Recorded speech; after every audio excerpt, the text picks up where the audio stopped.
Welcome back to the final day of the Scottish trip. You can see all of the bikes parked up there. We've just finished our lunch.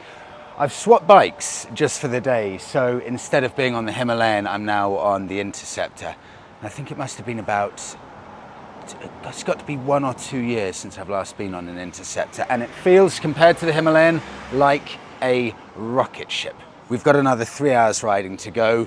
We're now somewhere in the middle of Scotland, heading our way down south to Edinburgh, and we're going to end this whole trip at the same location in the glamping site that we started it 5 days ago. I don't know where time's gone.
It's funny today because the last time that I spoke to you, we'd just finished lunch and I'd had about an hour on the Interceptor.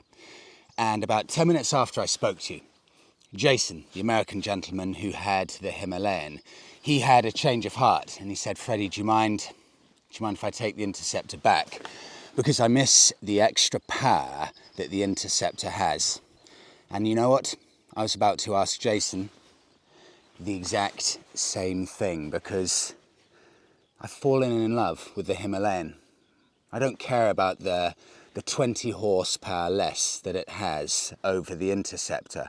I find this, and bear in mind I love the Interceptor, but I find this even more engaging. Because how do you measure what a good bike is? Is it the spec sheet, or is it actually how many smiles per mile it gives you? How happy are you for every metre that you ride the bike? If you quantify it purely from a simple point of view, how much you actually enjoy riding it, then this has to be one of the most fun bikes I've ever ridden. You know, I was fairly quick on this. So when I took the Interceptor, a couple of people thought I would be really quick at the front of the pack. And I took the Interceptor and I had an hour with it, and I was no faster on the Interceptor than I was on the Himalayan. Because I can push the Himalayan to 100% of its limit. I find it so tame and so manageable. I'm on the ragged edge all the time with this bike, manhandling it. And it is so fun pushing a bike to the very edge, to its very limit. I know that it's never going to snap out at me at all. So I managed to push this to 100%. But on the Interceptor, I was at about 80% or so. So really, what is the difference? A lesser powered bike being able to use 100% of the power, or a slightly more powerful bike using 80% of the power or so? Because I can do 75 miles an hour on this bike. And in 95% of real world situations, that's more than enough. I've spent now 5 days riding this bike, pretty much redlining it the entire time. There's nothing specifically good about this bike on paper, but Tim, the owner of Biker B&B, he described it best when he referenced it as a mule. It's just a simple workhorse of a bike. It's not remarkable in any way at all, but it's completely got under my skin, and very possibly more so than 90% of the bikes that I've ever been lucky enough to test, somehow and for some reason this would be right at the top of the bikes where I would actually put my money where my mouth is and buy one. It's a fantastic little machine. Well, this is the most perfect way to end the trip. 5 solid days riding, ending here at the place that we started the entire experience. Biker B&B really perfectly encapsulates everything that's brilliant about biking. It brings together people that you would usually in normal situations never have the chance to meet.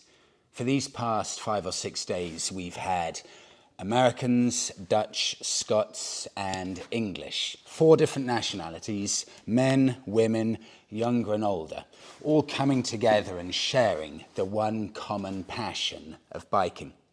But in reality, it's not just the biking. It's everything that goes with it. It's the lifestyle. It's waking up in the morning, having breakfast together, having a chat about the route that's to come, and then in the evening, all sharing dinner, enjoying the sunset, and just chatting about stories from different countries, from different cultures and different areas. It's everything around biking that makes it so fantastic. It really has been an unforgettable experience. And the Edinburgh Airbnb host at the start of this trip, feels like ages ago now, she was absolutely right when she said that this tour of Scotland would be an unforgettable experience. Because certainly from a scenic point of view, Scotland really is the jewel in the UK crown.